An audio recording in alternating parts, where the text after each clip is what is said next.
아멘.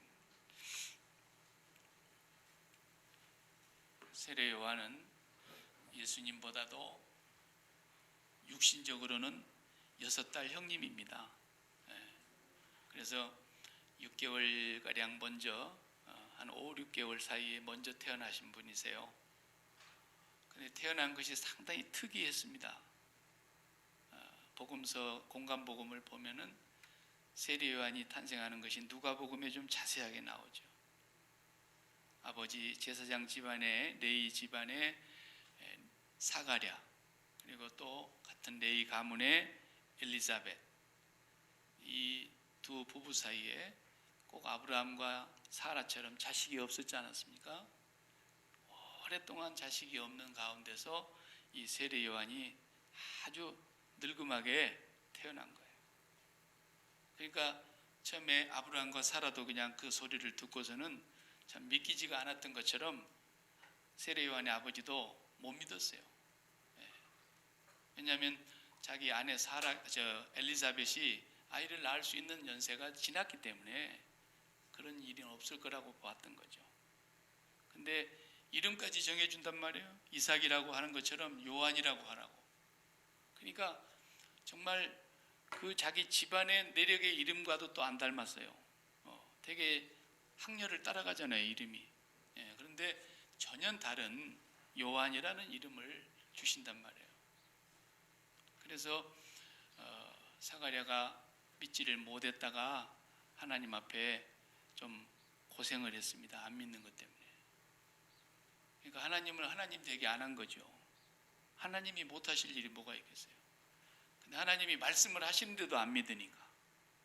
저와 여러분은 하나님이 나타나셔서 말씀하시면 다 믿으시겠죠? 그래도 안 믿는다 그러면 혼나야 됩니다. 사가랴도 혼난 거예요. 너는 오늘 이부터 이 성소를 나가는 순간부터 너는 아기 날 때까지 말을 하지 못할 것이다. 벙어리를 만들어 보잖아요. 안 믿는 사람은 어디 가서 쓸데없는 소리 하고 다니느니 벙어리 되는 게 낫습니다. 벙어리만 또 못한 거예요.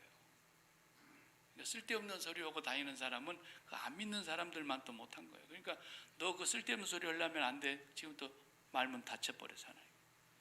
나중에 요한이 태어나고 나서 집안 사람들이 막 너무 좋아가지고 이름을 사가랴 이름을 따서 이렇게 지으려고 그러니까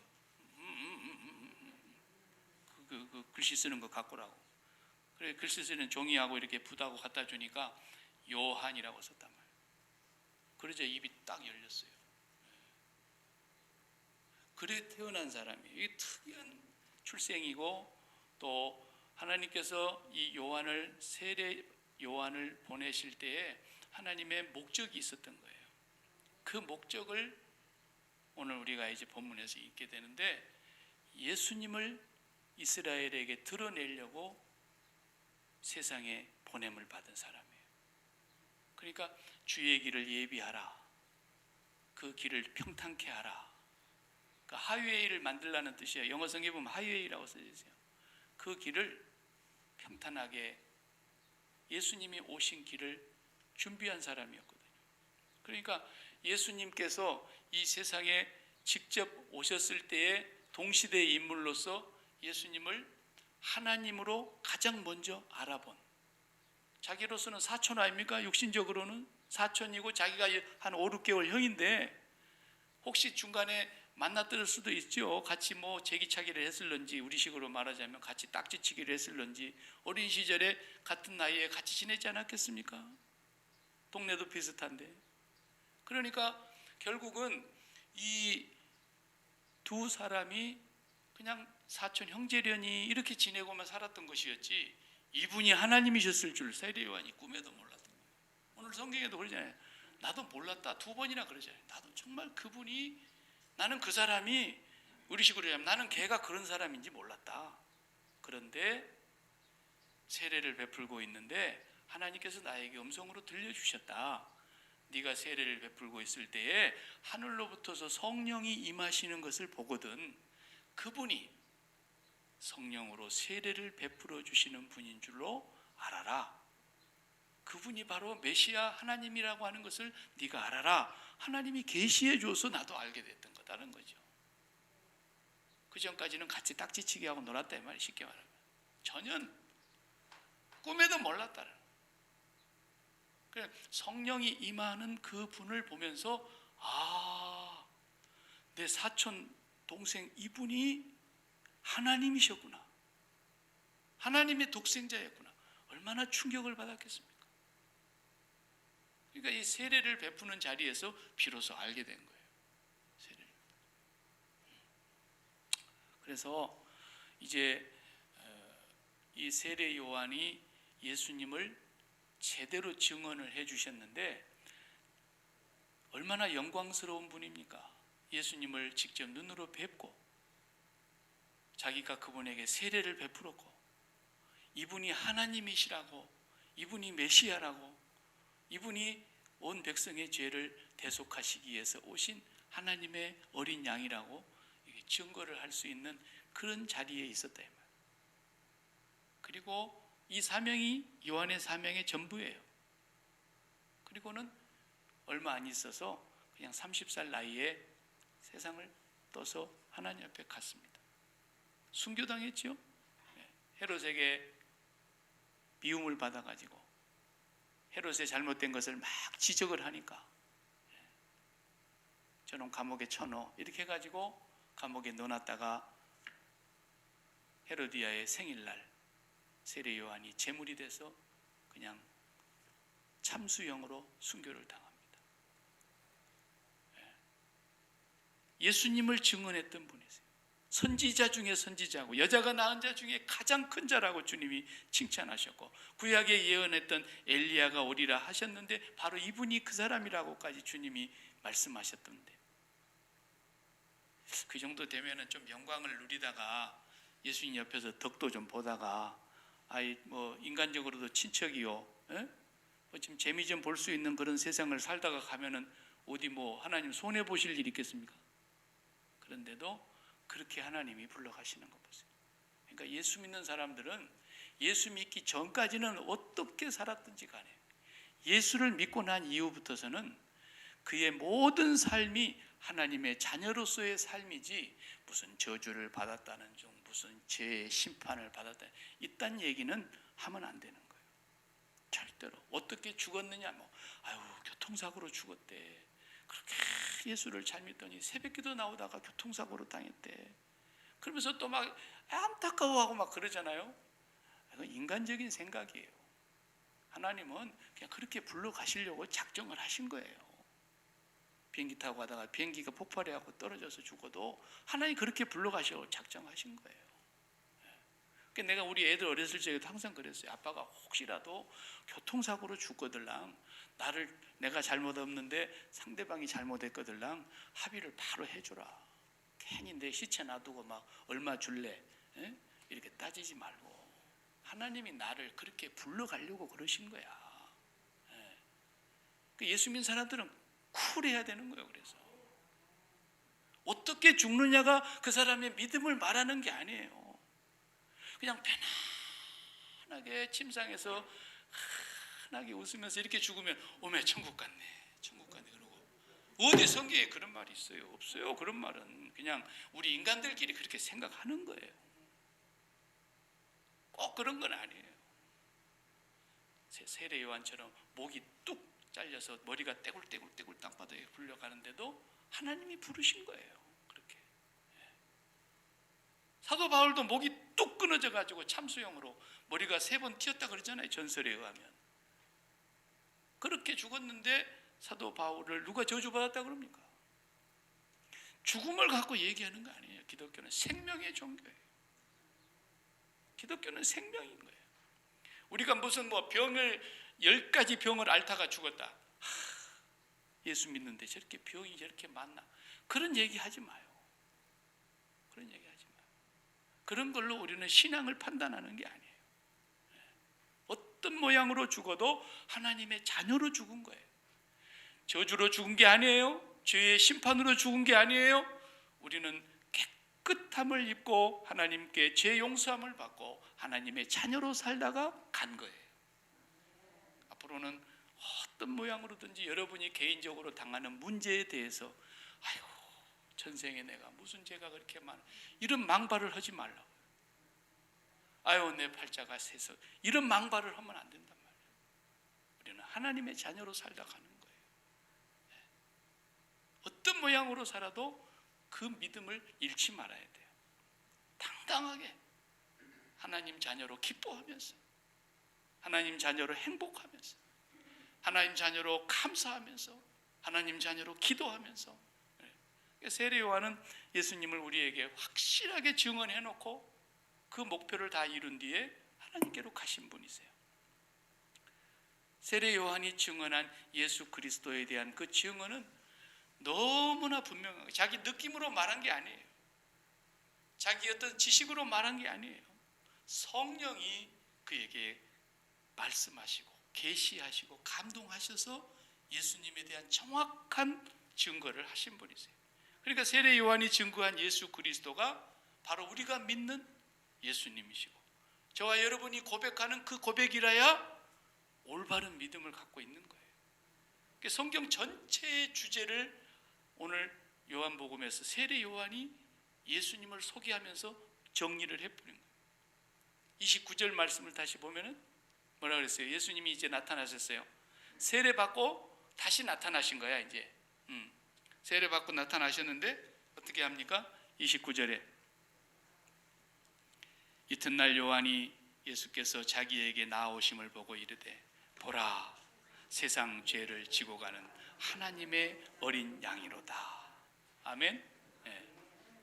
이것을 세례 요한이 예수님에 대하여 증언하신 가장 중요한 성경 전체의 주제예요.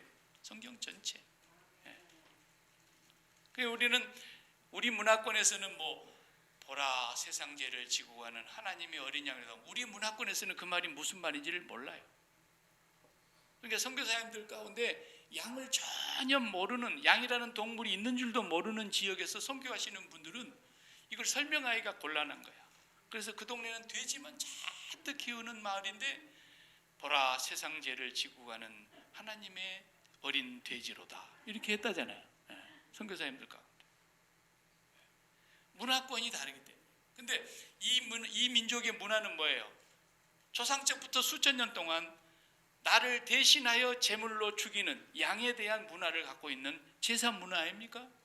그러니까 아침에도 어린 양 한 마리, 저녁에도 어린 양 한 마리, 1년 365일 번제단에서 그 불이 꺼지지 아니하고 계속 제사를 드려야 되는 그 자리에 양이 죽는 거예요.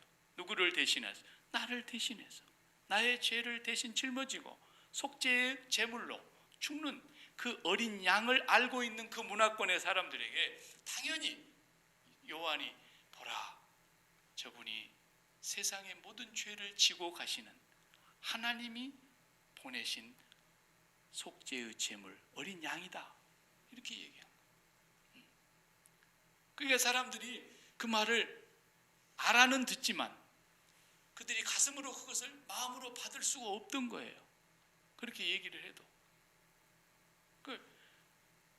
왜 그러냐면 메시아라고 하는 분은 죽으려고 오시는 분이 아니라고 생각했기 때문에 자기들은. 적어도 우리에게 이제 수천 년 동안 예언했던 그 메시아가 나타나신다면 어떤 분으로 와야 되는 거냐? 다윗의 자손으로 오시는 분이라는 건 확실하니까 왕으로 군림하시고 모든 주변 국가를 꼼짝달싹 못하게 지배했던 블레셋도 모압도 암몬도 어느 나라도 다윗의 나라를 넘볼 수 없었잖아요.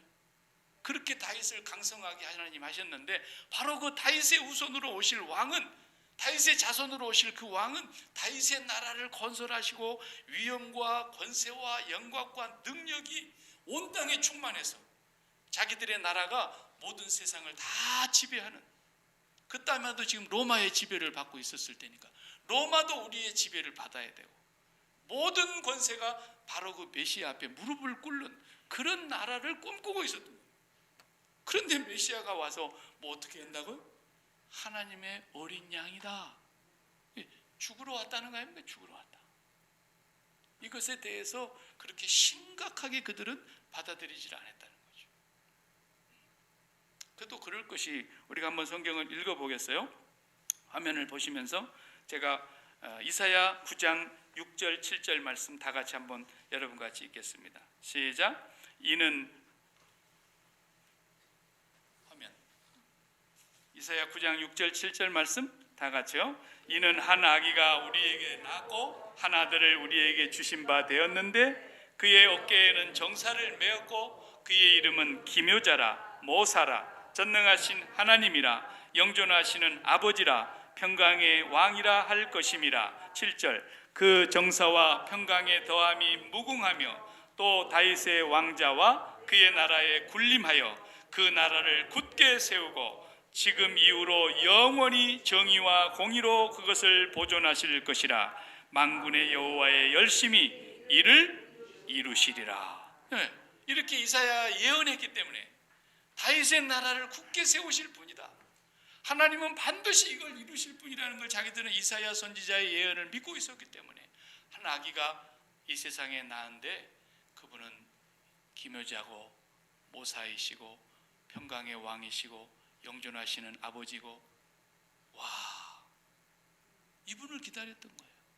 그런데 하나님의 어린 양으로 맨날 저 번제단 위에서 그냥 목이 잘리고 가죽이 벗기고 사지가 다 갈기갈기 조각이 나서 번제단 위에서 태워서 죽이는 어린 양, 이게 그들의 마음속에 보질 않아. 너무나 외국에 오랫동안 지배를 받고 살아왔기 때문에 한이 맺혀서 언제 우리 메시아가 오셔서 우리를 구원해 줄까? 오죽하면 예수님이 십자가에서 죽으시고 부활하시고 40일 만에 승천하시려고 감람산에 모였을 때 제자들이 모였습니다. 그 자리에서 한 사람이 물었지 않습니까? 사도행전 1장 6절을 보면은, 선생님, 이스라엘을 이제 독립을 시키고 회복시킬 때가 바로 지금입니까? 그때까지도 미래를 못 보여. 이제 죽으시고 부활하셨으니까 이제는 진짜 이 세상의 임금이 되시는 거라고 생각했다. 이 정도로 그들은 메시아를 위엄과 권세와 영광과 능력이 있는 그런 분으로 기다리고 있었던 거예요. 그럼 이사야 선지자는 그렇게만 그러면 예언했냐? 우리가 잘 아는 또 한 번 성경 구절을 보면은 이사야 53장에서 우리 다 같이 보겠습니다. 이사야 53장 2절부터 좀 길지만은 같이 읽으시겠습니다. 2절. 그는 주 앞에서 자라나기를 연한 순 같고 마른 땅에서 나온 뿌리 같아서 고운 모양도 없고 풍채도 없은즉 우리가 보기에 흠모할 만한 것이 아름다운 것이 없도다. 3절. 그는 멸시를 받아 사람들에게 버림받았으며 간고를 많이 겪었으며 질고를 아는 자라. 마치 사람들이 그에게서 얼굴을 가리는 것 같이 멸시를 당하였고 우리도 그를 기이 여기지 아니하였도다. 4절. 그는 실로 우리의 질고를 지고 우리의 슬픔을 당하였거늘 우리는 생각하기를 그는 징벌을 받아 하나님께 맞으며 고난을 당한다 하였노라. 5절 다 같이. 그가 찔림은 우리의 허물 때문이요 그가 상함은 우리의 죄악 때문이라. 그가 징계를 받음으로 우리는 평화를 누리고 그가 채찍에 맞음으로 우리는 나음을 받았도다. 우리는 다 양 같아서 그릇 행하여 각기 제 길로 갔거늘 여호와께서는 우리 모두의 죄악을 그에게 담당시키셨도다. 7절. 그가 곤욕을 당하여 괴로울 때에도 그의 입을 열지 아니하였으며 마치 도수장으로 끌려가는 어린 양과 털 깎는 자 앞에서 잠잠한 양같이 그의 입을 열지 아니하였도다. 8절. 그는 곤욕과 신문을 당하고 끌려갔으나 그 세대 중에 누가 생각하기를 그가 살아있는 자들의 땅에서 끊어짐은 마땅히 형벌받을 내 백성의 허물 때문이라 하였으리요. 그는 강포를 행하지 아니하였고 그의 입에 거짓이 없었으나 그의 무덤이 악인들과 함께 있었으며 그가 죽은 후에 부자와 함께 있었도다. 아멘. 이사야 선지자는 예수님을 이렇게 소개하고 있지 않습니까? 하나님의 어린 양으로 오실 것을 소개하신 거예요. 그래서 그분이 찔리고 그분이 상하고 그분이 채찍에 맞으시고 그분이 죽임을 당할 것에 대해서 하나님의 어린 양으로 분명하게 증거를 했는데 세례 요한은 바로 그분을 소개했던 거예요.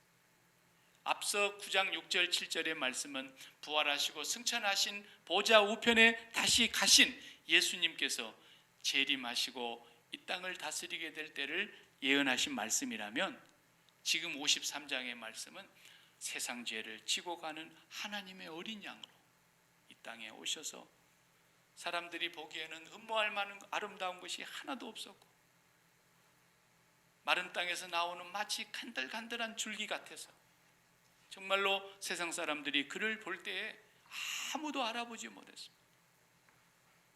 마귀만 알아봤습니다. 마귀만. 그래서 3번이나 와서 유혹을 하고 예수님을 실패하게 만들려고 했지 않습니까? 아무도 그 세대 사람들이 예수님이 고난당하시는 것을, 자기 백성의 허물 때문에 죽는다는 걸 깨닫지를 못했던 것입니다.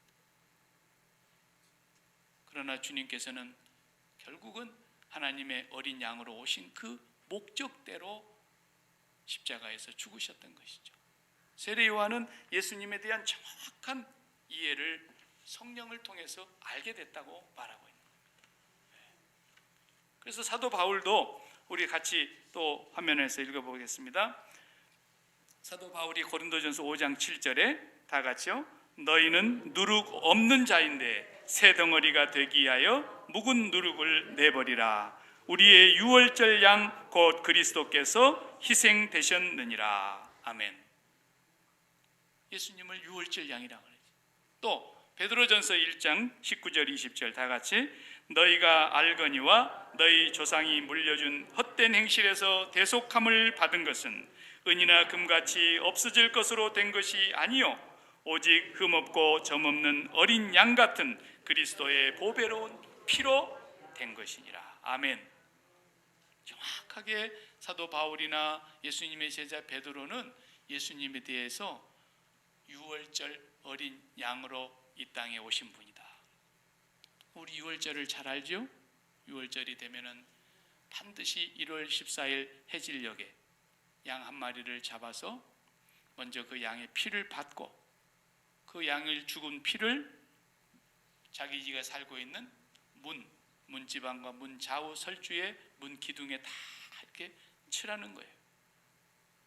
그것이 최초로 출애굽기 12장에서 10번째 재앙이 오기 전에 하나님께서 모세를 통해서 말씀하신 거 아니었습니까?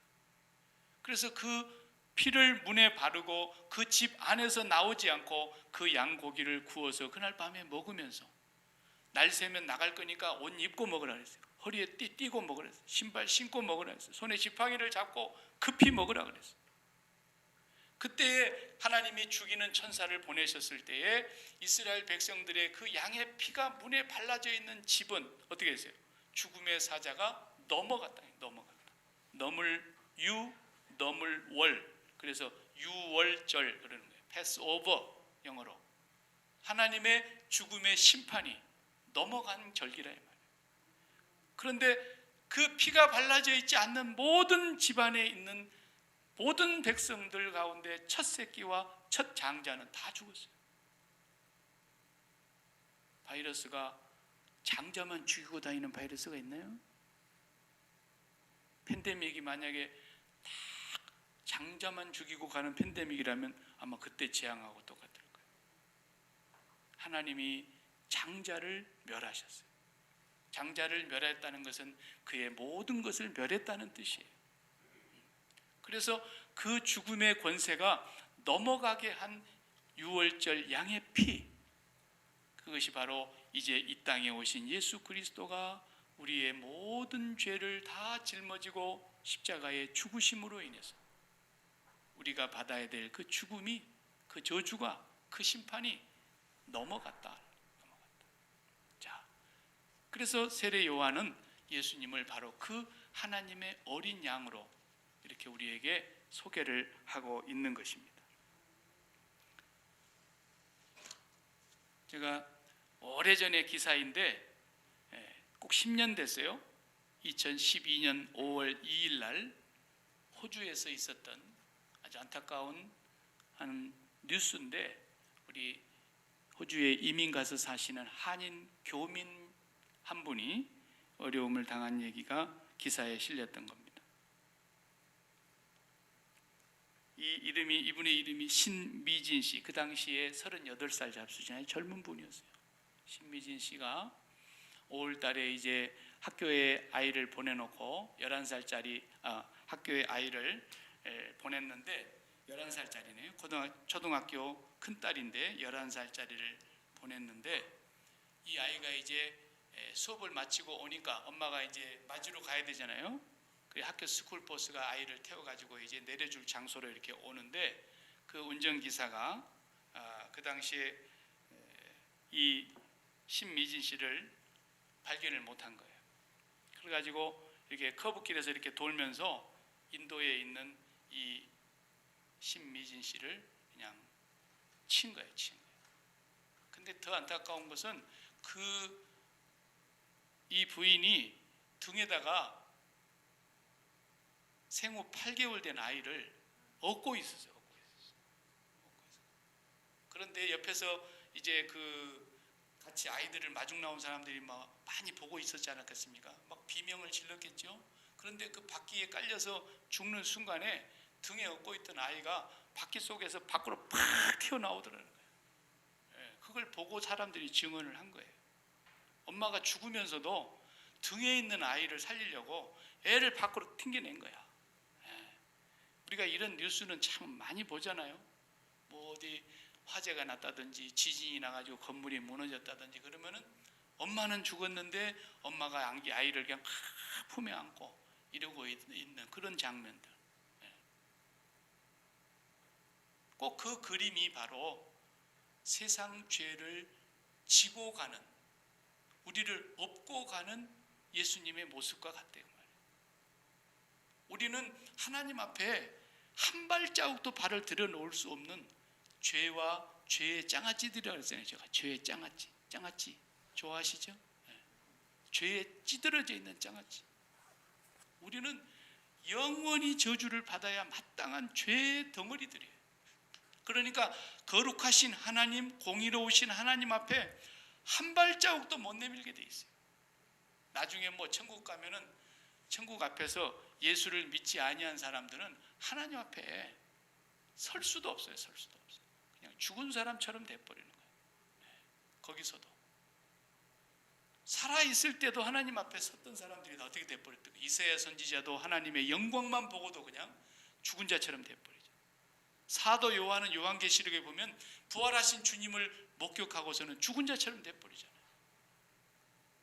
그 거룩하신 하나님 앞에 서면은요, 우리 같은 죄인의 존재는 감히 그 앞에 고개도 쓸 수 없고 바람 발자국을 디딜 수가 없다니까. 그러니까 시내산에 모세가 십계명 받으러 올라갔을 때에 뭐라 그랬어요? 백성들은 아무도 산 근처 산 아래도 오지 못하게 하라고 그랬어요.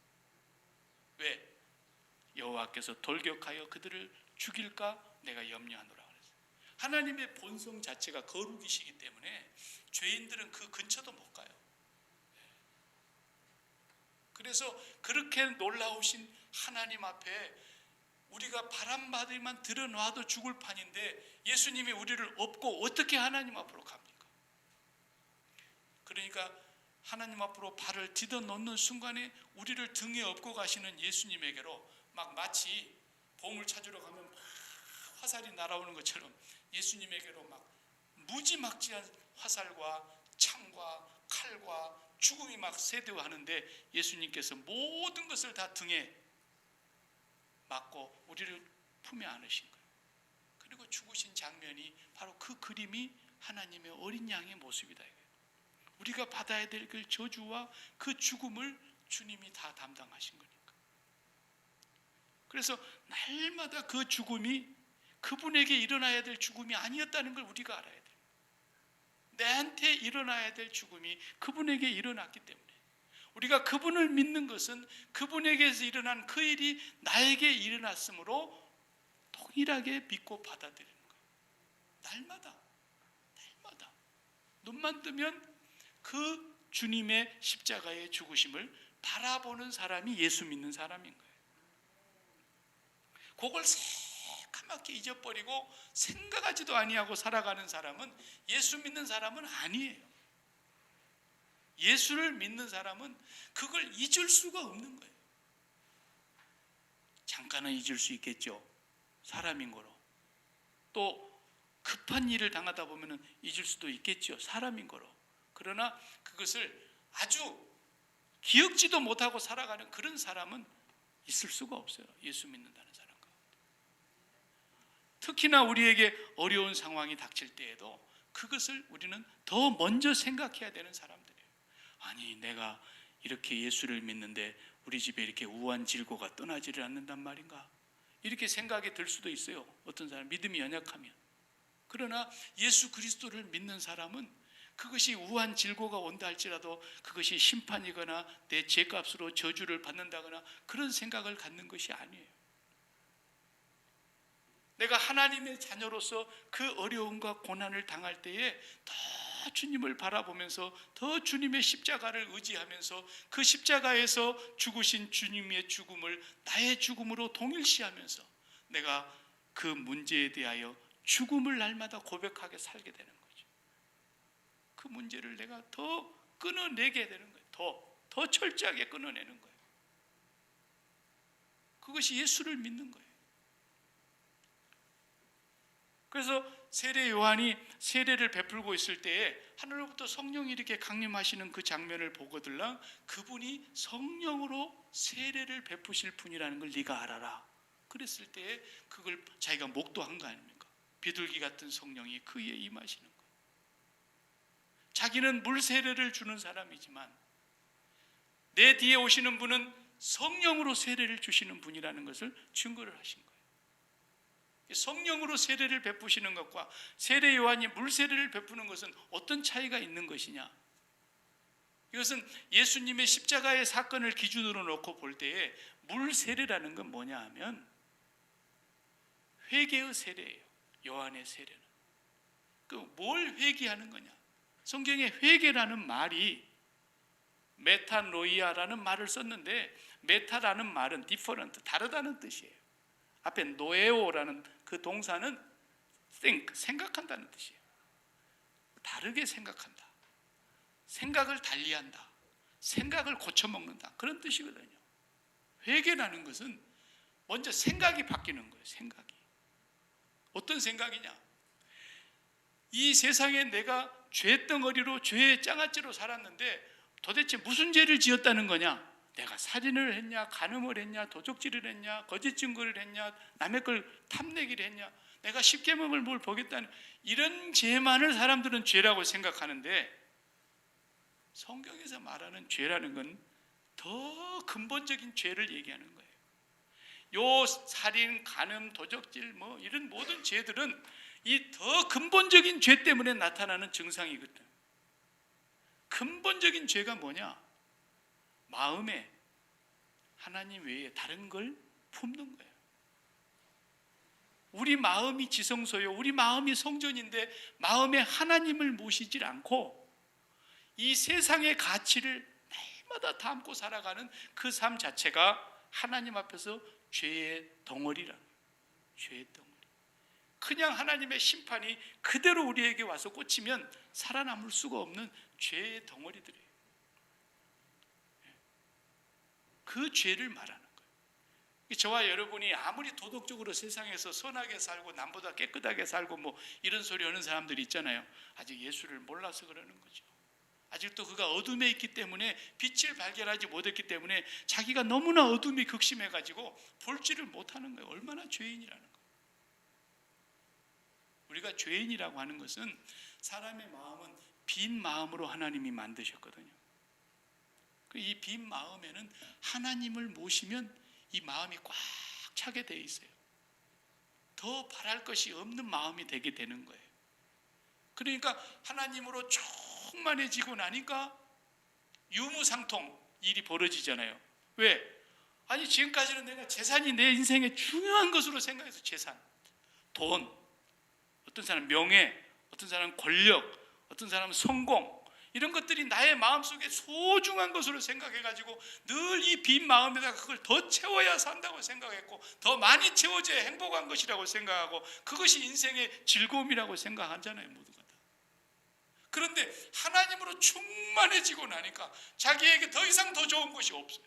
그러니까 초대교회 성도들을 보시니까 다 유무상통, 있는 자나 없는 자가 다 자기 것을 자기 것이라고 한 사람이 없고 다 내놓고 그냥 함께 쓰더라는 거예요. 평소에는 그런 생각을 갖지 않았죠. 하나님으로 충만해지고 나니까, 하나님의 은혜가 충만해지고 나니까 내 것이 내 것이 아니라는 걸 알게 됩니다. 그런데 그 하나님으로 충만하지 못한, 거듭나지 못한 사람들이 전부 땅에 있는 가치를 담고 땅에 있는 가치로 기쁨을 찾으려고 그러고 땅에 있는 가치로 인생의 행복을 찾으려고 그러고 그것이 인생의 성공이라고 자기 실현이라고 생각하고 있는 이 모습이 하나님 보실 때 가장 더러운 죄라는 거예요. 가장 더러운 죄. 그 죄가 마음속에 자리를 잡고 있기 때문에 살인도 하고 간음도 하고 도적질도 하고 탐내기도 하고 거짓 증거도 하고 이러고 이제 있는 거예요. 그래서 이것이 정말 죽을 죄고 저주받을 죄인이었구나라는 것을 깨닫는 순간부터 생각을 달리하게 되는 거예요. 그래서 세례 요한이 오는 사람을 보고 바리새인들 보고 이 독사의 자식들아 그랬어요. 왜 독사의 자식이라고 그러는 그 사람을? 세례 요한이 욕을 한 게 아니에요. 어떤 목사는 세례 요한이 막 욕을 잘했다고 자기도 욕을 막 굉장히 잘하는 그런 목사도 있습니다만 그 사실은 웃기는 거예요. 세례 요한이 욕을 한 게 아니라 사실을 얘기한 거예요. 창세기 3장 14절에 하나님이 뱀을 저주하실 때 그랬잖아요. 너는 종신토록 배로 기어다니고 네 식물은 흙이 될지니라 그랬어요. 그게 무슨 뜻이냐면 마귀에게 물려서 마귀에게 저주를 당한 이 인류가 일생을 살면서 배를 위해서 사는 거예요. 배를. 그래서 저들의 신은 배요 그랬잖아요. 빌립보서 3장 17절에 보면 저들의 신이 배야. 배를 채우기 위해서 사는 거예요. 히브리 사고 속에서 이 배라는 것은 인간의 소원을 뜻하는 거예요. 인간의 정욕과 탐욕을 뜻하는 거예요. 그런데 그 속에다가 뭘 채우는 거예요? 이 세상에 좋다는 가치를 다 채우고 배를 위해서 사는 거예요. 배를.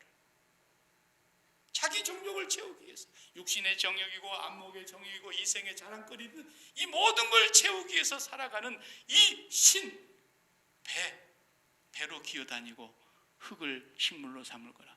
땅의 가치를 배를 채우는 사람을 말하는 거예요. 그러니까 뭐예요? 뱀의 자식이죠. 그러니까 바리새인들의 모습이 뱀의 자식이라고. 뱀의 자식. 이 독사의 자식들아라고 욕을 한 게 아니라 사실을 얘기한 거예요. 그 소리를 우리가 다 들어야 될 사람들이. 우리가 다 뱀 자식이. 독사의 자식이. 왜? 우리 배에 세상의 정욕을 채우고 그것이 채워지면 든든하고 그것이 채워지면 기쁘고 그것이 채워지면 성공한 것 같고 그것이 채워지면 인생이 이제 아무 문제가 없는 것처럼 자랑스러워하고 이게 뱀 자식들의 증상이라 이 말이에요. 이렇게 살아가는 것이 저주받을 인간임을 알고 이제 세례 요한에게 나아가서 생각을 달리 고쳐먹고 물에 첨벙 뛰어들어서 물속에 잠기면서 나는 죽었습니다. 그것이 예수님께서 완성하신 사건을 통해서 환히 드러난 거예요. 십자가에서 죽으신 그 사건과 무덤의 장례를 지낸 그 사건이 바로 물세례의 사건인 거예요. 나는 이제 이전까지는 세상의 가치가 내 마음속에 내 배를 채우는, 내 욕망을 채우는, 내 즐거움을 가져다 주는 이유였지만 이제는 나는 그런 생각에 대하여, 그런 삶에 대하여 죽었습니다. 그리스도와 함께 십자가에 못 박혔습니다. 이게 물세례인 거예요. 이게 물세례, 회개고 세례. 그런데 내 뒤에 오시는 분은 성령으로 세례를 주신다는 것입니다. 성령으로 세례를 주신다는 말은 무슨 말입니까? 물 세례를 받은 사람은 반드시 성령으로 세례를 받게 돼 있는데 물 세례를 받지 않는 사람은 성령 세례는 절대로 받을 수가 없는 거예요. 왜? 회개가 이루어지지 않았기 때문에. 우리가 어떻게 해야 이 성령으로 세례를 받겠느냐고 사도행전 2장에 그들이 가슴을 치면서 탄식할 때에 베드로가 사도행전 2장 38절을 보면 그랬잖아요. 형제들아 우리가 어찌 알고 그랬을 때 베드로가 뭐라고 설교합니까? 너희가 각각 회개하고 한 사람 한 사람 각각 회개하고 예수 그리스도의 이름으로 세례를 받으라. 그리하면 성령으로 선물을 받으리니. 성령 세례를 그래 받는 거예요. 그러니까 이 세상의 가치를 아직도 마음속에 그대로 품고 있으면서 그것으로 세상을 기뻐하고 그것으로 세상에서 내가 행복하다고 생각하는 사람들은 아직도 회개조차도 안 이루어지는 거예요.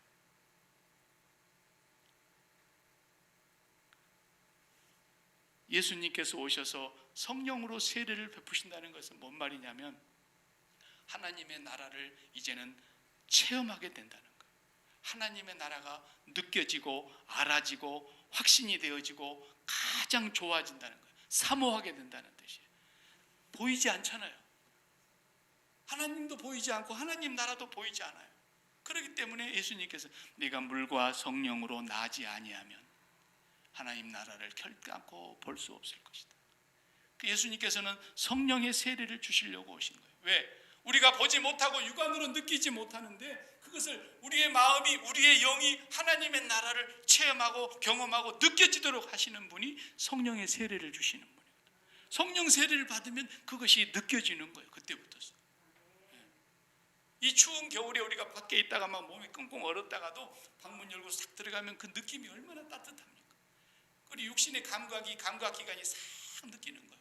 그런데 성령은 오감각기관으로 느낄 수 있는 분이 아니에요. 그래서 예수님께서 오셔서 성령으로 세례를 주실 때만이 그 성령이 오시면 보이지 아니하시는 하나님이 느껴지는 거예요. 과거에는 세상의 가치가 그렇게 좋더니, 세상에 좋다는 것이 그렇게 내 마음속에 좋더니 이제는 성령이 오셔서 하나님을 체험하고 하나님의 나라를 경험하고 가면 갈수록 세상의 모든 것들이 나에게 신앙의 해가 되는 거구나, 이걸 깨닫는 거예요. 바울은 그래서 해로 여기고 배설물로 여겼다고 말해요. 성령으로 충만해지면 충만해질수록 우리의 마음속에 세상의 가치들이 우리를 해롭게 만든다는 걸 알게 돼요. 예수 믿고 세상에 돈 버는 재미가 최고로 좋다, 아직 회개한 사람이 아니에요. 아직 성령으로 세례를 받은 사람도 아니에요. 이 상태로 죽으면 어디 가요? 지옥을 가는 거예요. 누가 이 사람들을 하나님의 자녀라 그랬어요, 성경에? 누가 너희들을 아브라함의 자손이라 그러더냐? 누가 너희를 아브라함의 자손이라 그러더냐? 회개하라. 도끼가 나무 뿌리에 놓여 있으니 회개치 아니한 자는 반드시 불에 던지올 것이다. 세례 요한은 분명하게 말했던 거예요. 우리는 날마다 물 세례로 들어갈 때만 성령의 세례가 약속되어 있는 것을 알아야 돼요.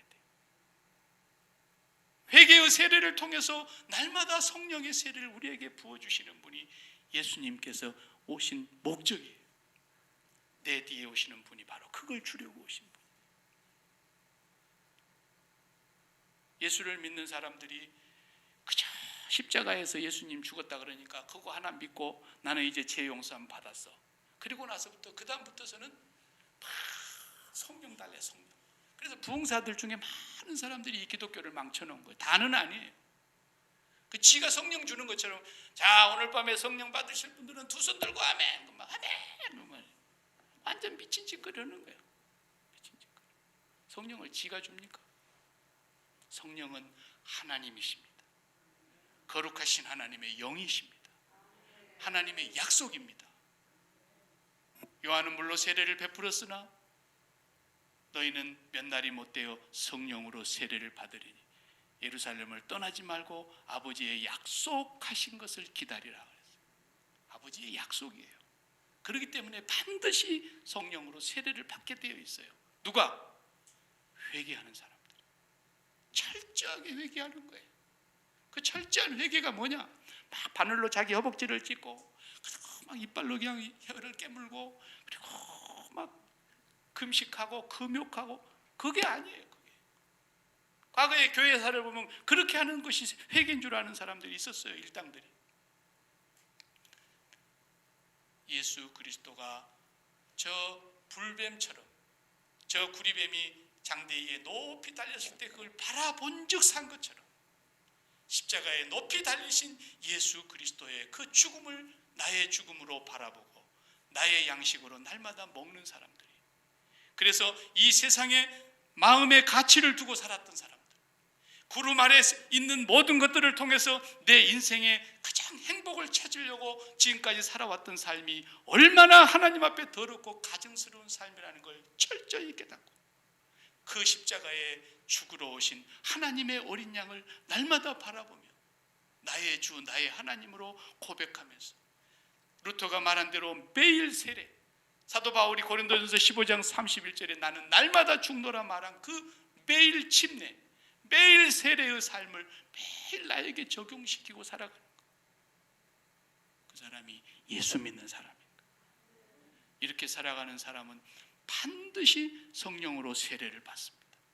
그때부터서 이제 눈이 열리기 시작하는 거예요. 5감각기관 외에 제6감각기관이 하나가 더 나타나는 거예요. 그분이 바로 성령님이세요. 성령님을 통해서만 하나님의 나라가 깨달아지는 거예요. 그리고 이 세상에 그렇게 좋았던 것들보다도 하나님이 더 좋아지는 거예요. 천국을 더 사모하게 되어 있는 거예요. 증상이 그렇게 나오게 되어 있는 거예요. 우리 손에 수많은 세균이 다닥다닥 달라붙어 있지만 아무것도 눈에 안 보이니까 우리가 이걸로 막 주워 먹기도 하고 그런 거지만 현미경으로 싹 들여다보면 환하게 보이는 거예요. 눈에 보이지 아니하는 바이러스가 온 세상을 뒤덮고 있는데 우리 눈에 안 보이지만 또 의료 현미경으로 들여다보면 그 바이러스의 모양이 다 보이는 거예요. 그 매개체가 있음으로써 보는 것처럼 우리 눈에 보이지 아니하시던 그 하나님이 성령으로 오셔서 세례를 받은 사람들만 하나님의 나라가 느껴지는 거예요. 하나님의 나라가 체험되는 거예요. 하나님의 나라보다도 더 좋은 것이 없다는 걸 이제 확신하게 되는 거예요.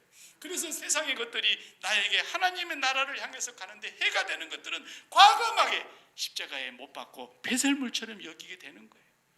고난이 와도 그것이 이제는 나에게 심판이나 저주라는 생각이 아니에요. 그래서 옥중에 매서 그렇게 채찍에 맞아도 바울과 실라는 기도하고 찬송했다 그랬어요. 죽음이 두려워하지 않는 거예요. 이제는 베드로는 내일 날 새면 목이 뚝 잘려서 죽을 텐데 천사가 와서 그날 밤에 깨우면서 옆구리를 발로 걷어찼을 정도로 깊은 잠을 잤다 그랬어요. 죽음이 그를 두려워하지 못하게 했어요. 어떤 상황에 놓여도 하나님의 나라가 느껴지기 때문에, 하나님이 우리에게 제일 먼저로 느껴지기 때문에 우리에게 있어진 모든 것들은 다 뒤로 물러가게 되어 있는 거예요. 이게 성령 세례를 받은 사람의 증상인 거예요. 그냥 어떤 사람은 자기 건강을 위해서 술, 담배 끊는 사람도 있어요. 그리고 부인이 하도 그냥 바가지를 긁어 쌓고 그냥 애가 태어나고 나면은 담배 냄새도 못 피우게 하고 막 그러니까 담배 끊어야지. 그래서 담배 끊는 사람이 있어요. 대단한 의지가 있죠. 그러나 그렇게 끊어지는 것도 끊는 거지만 진짜로 성령의 세례를 받으면 술, 담배, 도박, 바람기 이런 거 다 죽는 거예요.